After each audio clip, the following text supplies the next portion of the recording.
So I can confirm that the Department of Defense was tracking a high-altitude object over Alaska airspace in the last 24 hours. The object was flying at an altitude of 40,000 feet and posed a reasonable threat to the safety of civilian flight.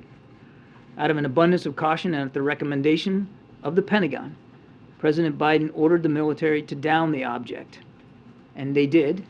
And it came inside our territorial waters. Those waters right now are frozen, but inside territorial airspace and over territorial waters. Fighter aircraft assigned to U.S. Northern Command took down the object within the last hour. We're calling this an object because that's the best description we have right now.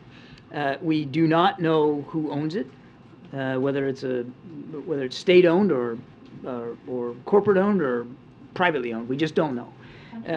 We don't know. As I said, state-owned. We don't know if it's state-owned, and we don't understand the full purpose. We don't have any information that would confirm a stated purpose for this object.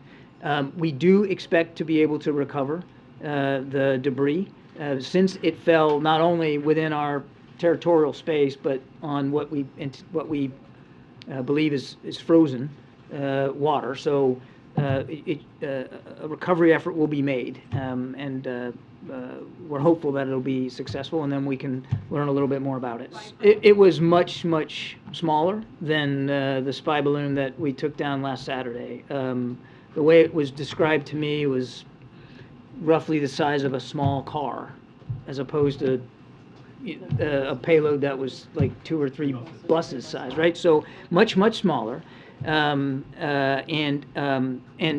not of the same, no significant payload, if you will. There was at least 2 that I know of. Again, the Pentagon will probably have more detail, but at least 2. There was last night, a couple of fighter aircraft surveilled it, tried to glean as much information as we could about what it was, so we had a sense. And then another such flight today, and of course that flight ended up, in a shoot down.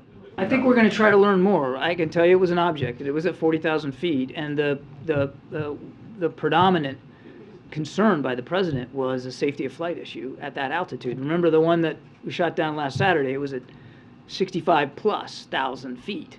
So no threat to civilian aircraft. This one at 40,000 feet could have posed a threat to civilian aircraft, and it did not appear to have the maneuverable capability that the other one did. So, virtually at the whim of the wind.